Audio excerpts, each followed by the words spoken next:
कभी कभी धमकी का असर धमाके से भी ज्यादा होता है। ये बात रूस और यूक्रेन वॉर पर पुतिन की धमकी को लेकर कही जा सकती है। रूस के राष्ट्रपति व्लादिमीर पुतिन की धमकी ने कैसे यूक्रेन के राष्ट्रपति ज़ेलेंस्की को जंग के मैदान से अलग थलग कर दिया, कैसे अमेरिका और ब्रिटेन जैसे ताकतवर देशों यानी नेटो देशों की भी हिम्मत जवाब दे गई, इस रिपोर्ट में देखिए।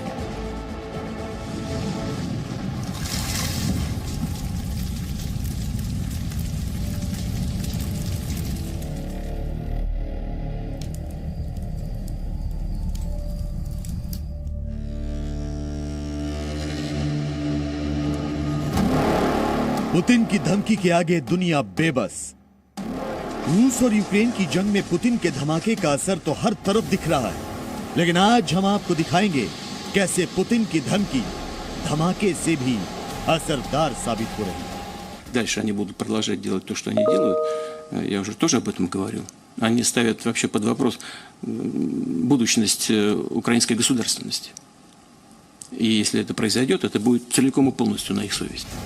पुतिन ने यह भी कहा था कि दुनिया के जो भी देश यूक्रेन को हथियार देंगे या रूस के खिलाफ सैन्य मदद देंगे, वो सभी रूस के दुश्मन बनेंगे, यानी रूस इसे बर्दाश्त नहीं करेगा।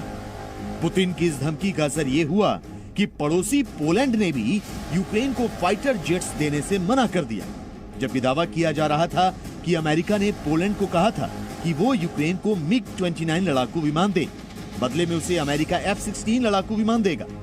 वहीं बातों से यूक्रेन के साथ खड़े नेटो और यूरोपीय यूनियन सैन्य मदद के नाम पर पहले ही हाथ खड़े कर चुके हैं। नेटो ने ज़ेलेंस्की की गुहार के बाद भी यूक्रेन को नो फ्लाइंग जोन घोषित करने से मना कर दिया, जबकि ज़ेलेंस्की हर दिन पश्चिमी देशों के आगे मदद के लिए गिड़गिड़ा रहे हैं, मन्नतें मांग रहे हैं और मदद नहीं मिलने पर पश्चिमी देशों को लताड़ भी रहे हैं, लेकिन कोई फायदा होता नहीं दिख रहा।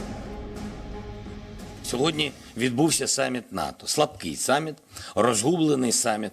Саміт, на якому видно, що не всі вважають боротьбу за свободу для Європи метою номер один. Усі люди, які загинуть від цього дня, загинуть також і через вас. Через вашу слабкість, через вашу роз'єднаність. पश्चिमी देशों ने ज़ेलेंस्की की बात नहीं मानी, उल्टे ज़ेलेंस्की को यूक्रेन छोड़कर आने की सलाह दी थी। अमेरिका ने कहा कि ज़ेलेंस्की चाहें तो यूक्रेन छोड़ सकते हैं, लेकिन ज़ेलेंस्की को पीठ दिखाकर अपने देश से भागना मंजूर नहीं। Ми не пробачимо розстріли беззбройних людей, руйнацію нашої інфраструктури. Ми не пробачимо сотні жертв, тисячі і тисячі страждань. І Бог не пробачить ні сьогодні, ні завтра, ніколи. І замість прощеного буде судний день. जहां तक पुतिन का सवाल है, तो उन्होंने पश्चिमी देशों को यह भी बता दिया है कि अगर उन्होंने रूस को तबाह करने जैसा कदम उठाया तो रूस परमाणु हमले से चूकेगा नहीं। पुतिन का दावा है कि यूक्रेन परमाणु हथियार बनाने की कोशिश में है और पश्चिमी देश उसकी मदद कर रहे हैं और रूस की लड़ाई सिर्फ अपना अस्तित्व बचाने के लिए है। А там из-за океана еще и помогут это сделать. А потом скажут, что мы ядерного статуса не признаем, это сделали сами, поставят эти комплексы под контроль. И с этой секунды, вот с этой самой секунды, судьба России будет совсем иной. Потому что тогда нашим противникам стратегическим и не нужно даже иметь баллистические ракеты межконтинентальной дальности. Вот здесь прямо будут держать нас на мушке на ядерном, и все. Но как же мы можем пройти мимо всего этого?